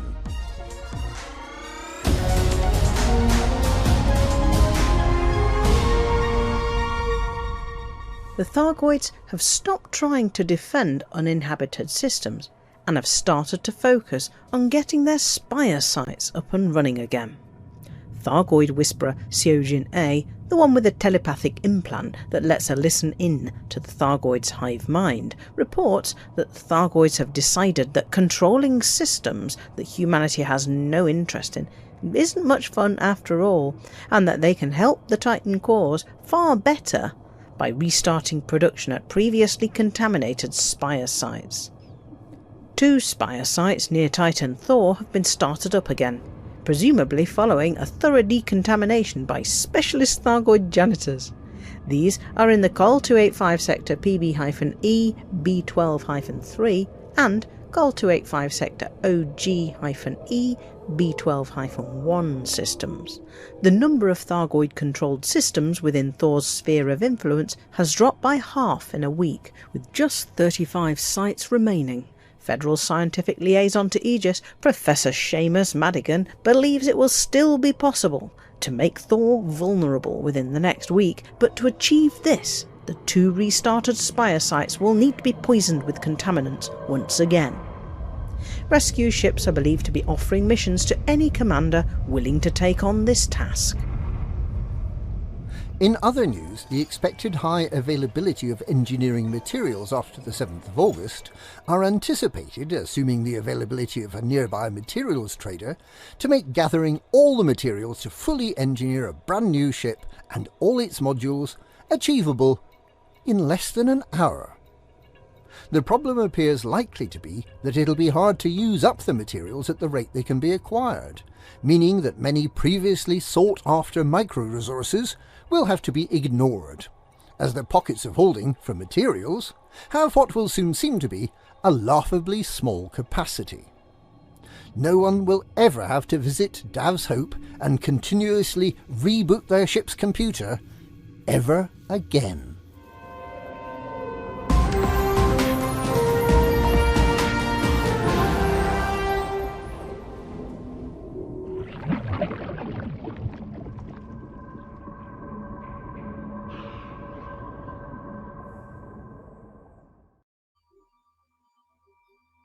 Thank you as always to Commanders Beetlespoon and Motherjude for their delicious ruminations on the news from the galaxy. And now, it's over to our roving reporter, Amelia Hawke, with her latest report for the Galnet Rares Digest.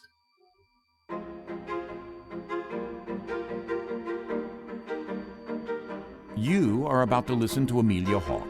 She tries all the galaxy's most dangerous rare items, so you don't have to.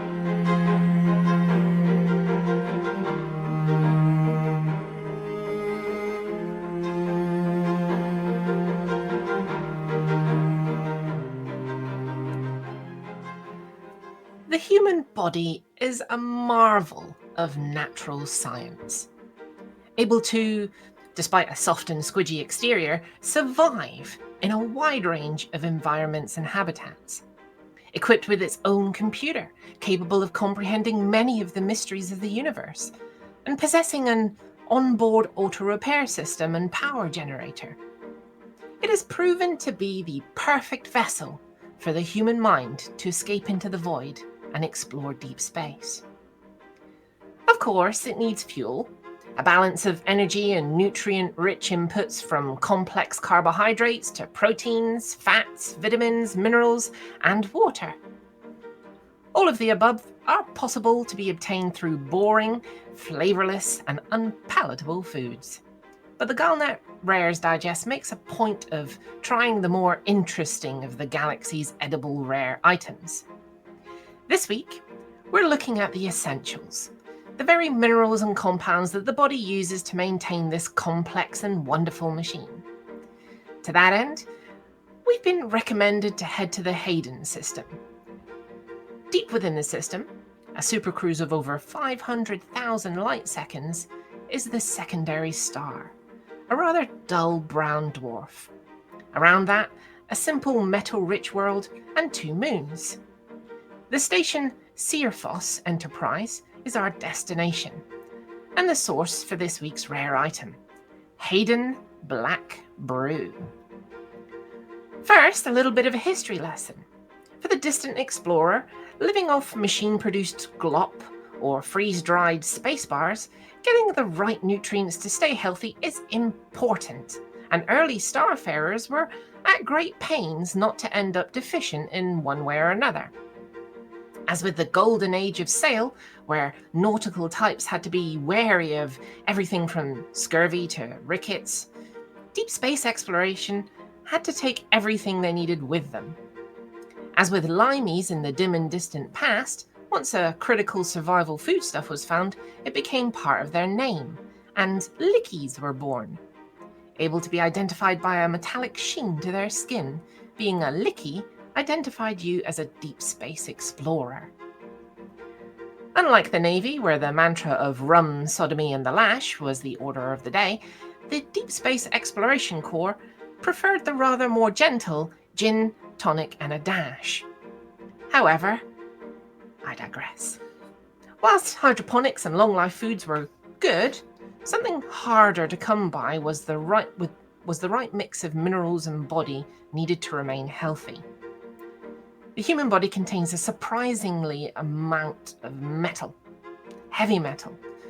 Not just the ubiquitous iron that helps maintain our hemoglobin, but in compound form, It contains copper, zinc, potassium, titanium, selenium, chromium, molybdenum, niobium, yttrium, bismuth, tungsten, and in fact, just about everything the processor on your ship needs for synthesis of just about anything.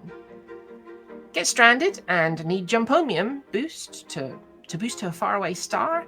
Just shove a few thousand fellow pilots in your synthesizer and you'll be just fine. As luck would have it, on this distant metal world, far, far away from the jump-in point, the planet is a natural source of a very special rock, known locally as Hayden Lick. Made from minerals created at the birth of the solar system, it has just the right mix of the essentials that, when properly prepared, can keep a human fighting fit. Of course, an abundance of noble metals such as gold means that it has a shimmer to it. But surprisingly, it's not toxic.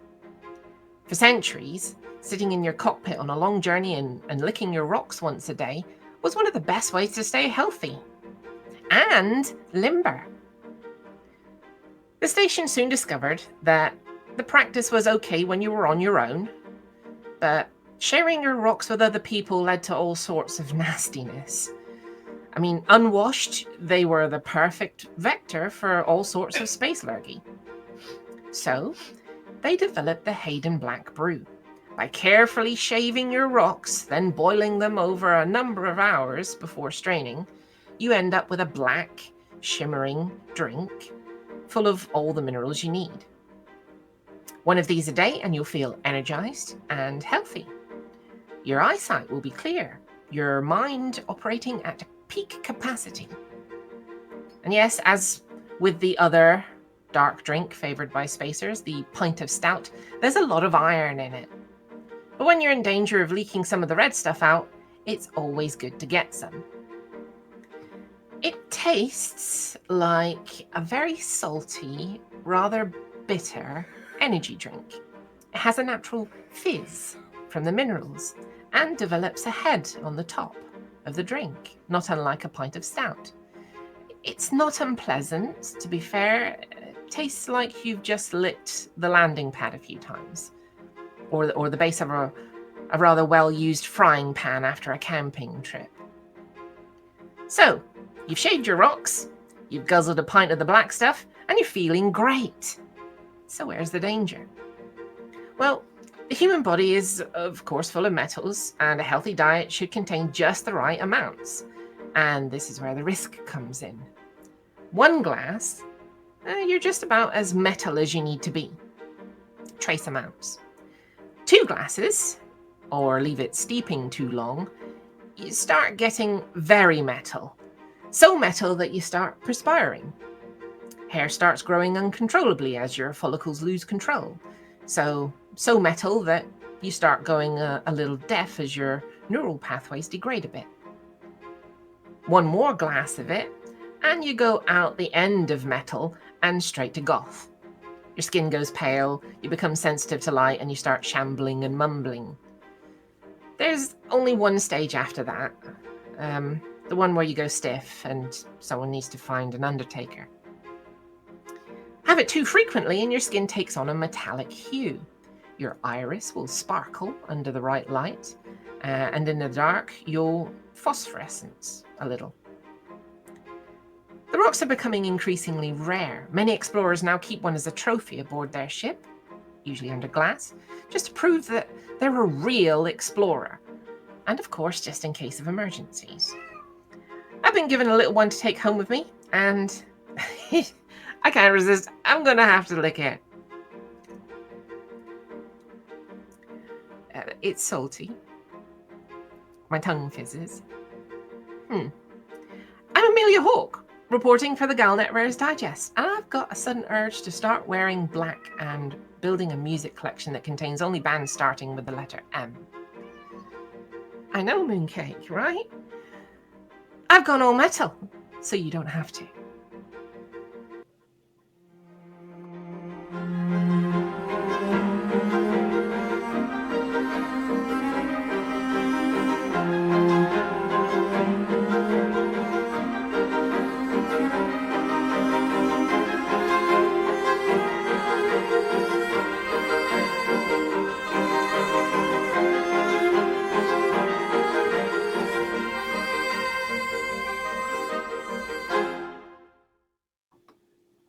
The whole Mooncake show's had gone opinions. metal.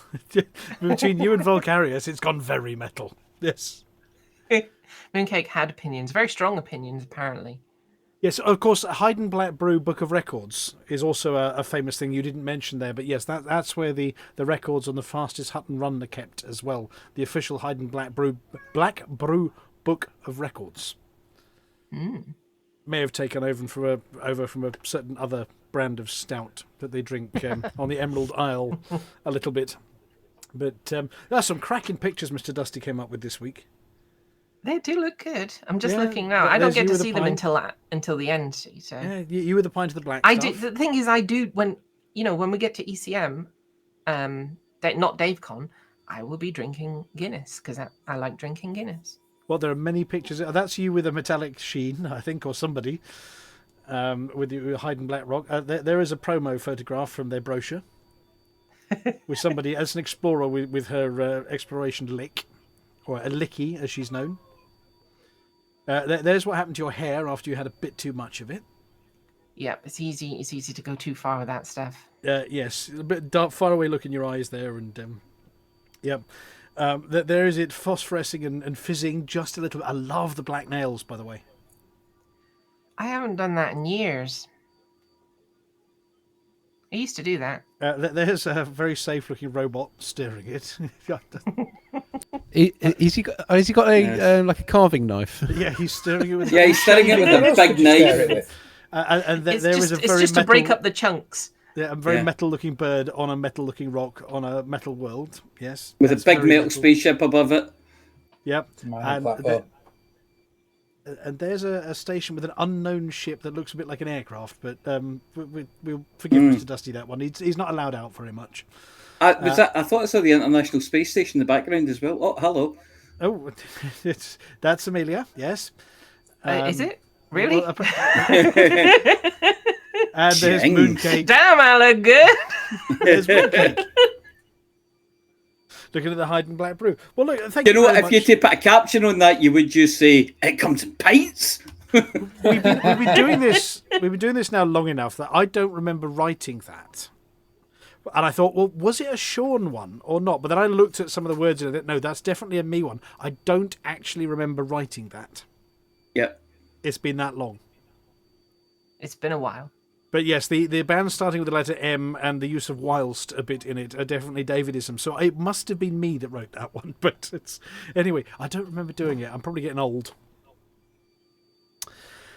Right, well, we've come towards the end of the show. Now, it is traditional at the end of the show for our... We've got a couple more viewers this week. It's down to our gold medal award-winning seam insertion, and definitely nothing to do with giving away free drops all the way through the show.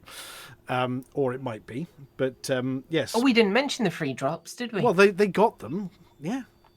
Yeah, I got them. I've just claimed my second one. There we go. Well, you'll have to tune in some more for some more if you haven't got them already, which means I have no idea. I'll have to think about whether we're streaming during ECM on this channel or... we'll work it out. We'll work it out. You might get some more on Saturday, depending on what we do and how we stream it. We probably will, actually. 71% of 1 hour 30 minutes for my last one. Same. Well, we're not talking anymore. That we've gone 21 minutes over our usual finishing time, but we did have a special guest and some rock tunes and some very metal rares. So it remains for me to say, well, we normally go and raid somebody right now. So I am just on my other screen over here going to hope that it isn't live and going to broadcast somebody else's channel all over the airwaves. Mr. Kit Havoc says, came for the drops, stayed for the banter. Hey, well, thank you very much for staying. You didn't run away screaming, and basically this is what's going to happen in the evening on Saturday next week as well.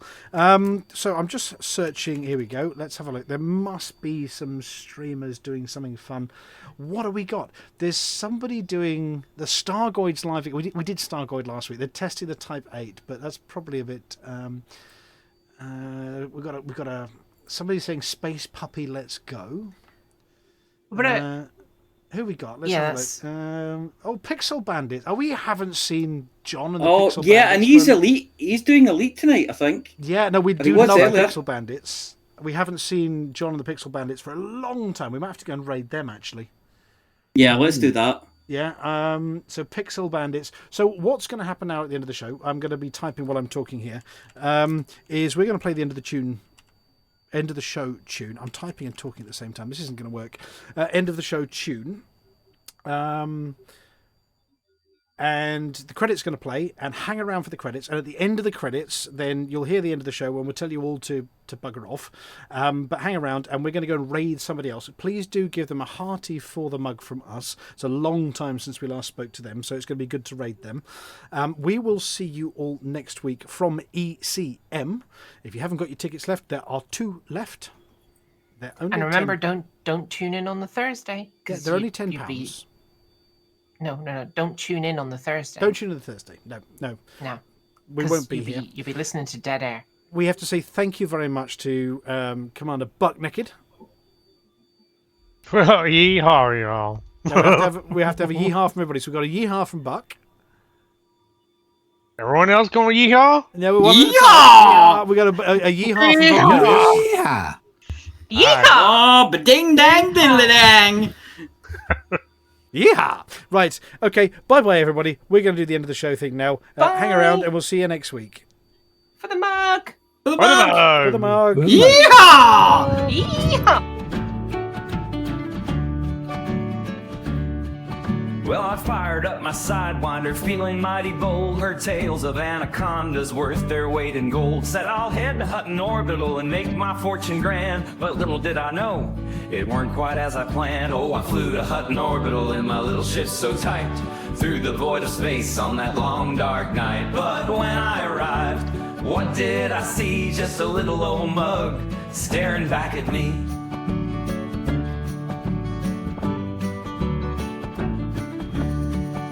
They said, come to Hutton, son, and get your big reward. An anaconda ship, you'll be the envy of the board. But as I landed gently, my dreams began to fade. For all I got was a mug and the memories we made. Oh, I flew to Hutton Orbital in my little ship so tight, through the void of space on that long dark night. But when I arrived, what did I see? Just a little old mug staring back at me.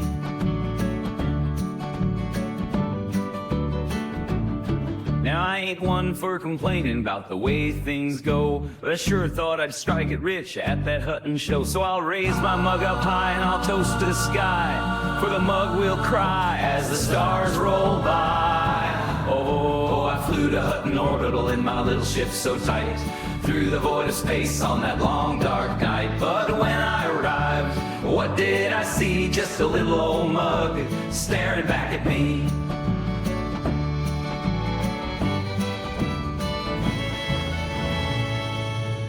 So here's to all you pilots, dreaming big and bold.